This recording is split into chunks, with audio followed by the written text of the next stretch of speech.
Here. The one for our 4th and 1. 4th and gay. You missed that? What in the Sam Smaroni? I was almost going to kick like a 56-yarder.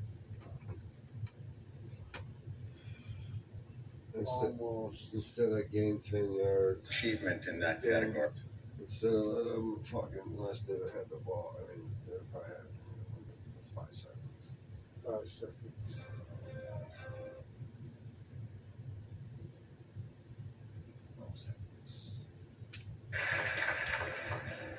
The results are often dramatic and always unexpected. We're here to honor achievement in that category. By giving you a golden idol to worship. Kneel before your God, Babylon! Yeah.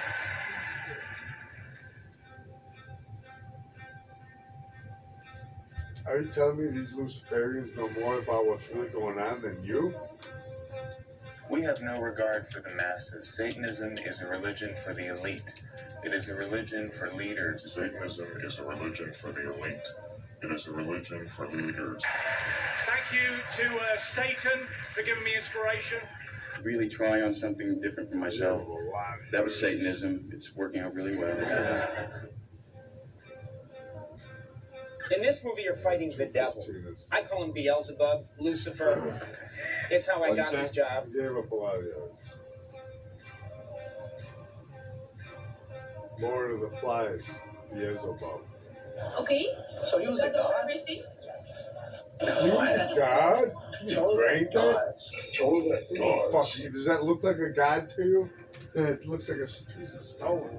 He's a god.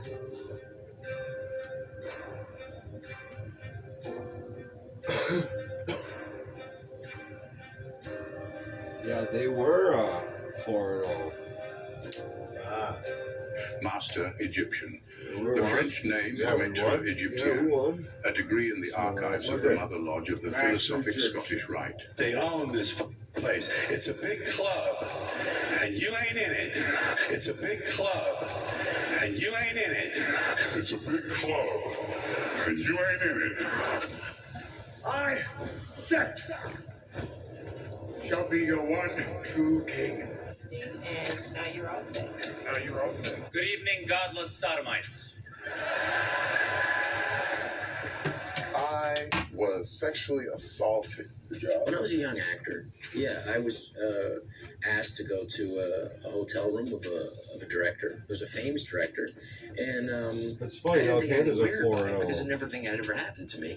And so I went, and it was in a robe. I found when I was a 16-year-old, fresh from boarding school, going out into, on the casting couch, I was definitely objectified to an extreme. And when Was it the way you were made to feel, or the way you were treated? the way I was made to feel, the way I was exploited. The gold Harvey Weinstein statue on a gold casting couch caught the attention of many as it sat at the corner of Hollywood Boulevard and La Brea Avenue. So check this out, yo. Justin, you ever seen the movie 48 Hours? Right now, he's having 48 hours with David, him and his boy. I have been given custody of him. He signed to Usher. I had legal guardianship of Usher when he did his first album. I did Usher's first album. I just the guard stage. That's my brother right here from day one. We used to wake up and pause, but like that's not.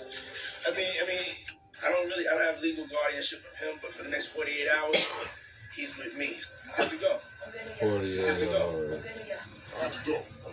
I don't have legal guardianship of him, but for the next 48 hours, he's with me.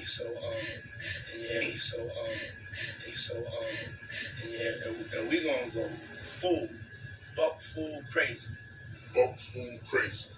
Have you ever heard the term buck breaking? Buck breaking was a term that white slave masters used. It was a punishment for defying slaves. And by defying, we mean slaves that wanted their freedom. What would happen is the slave master would call over the rebellious enslaved individual, bend him over, rip his pants down, and whip him. And we gonna go buck full crazy. Buck full crazy.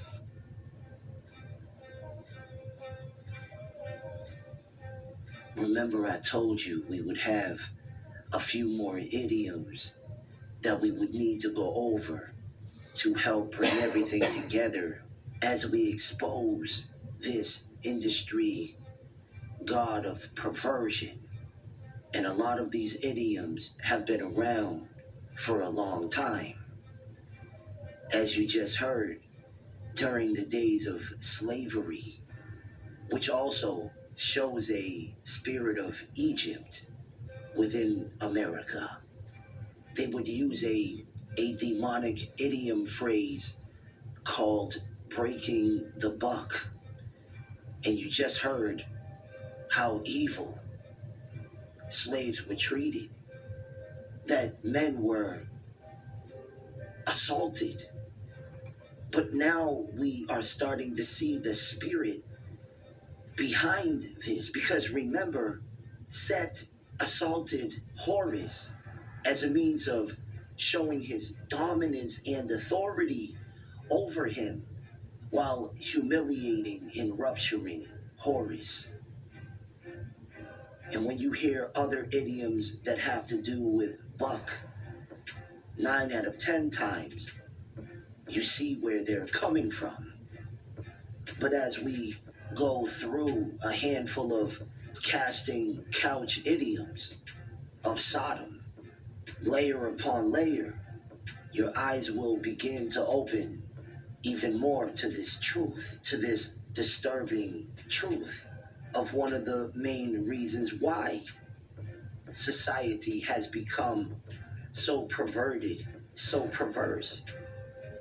Now, for the sake of certain words, I will not say the full word, but you will get my point.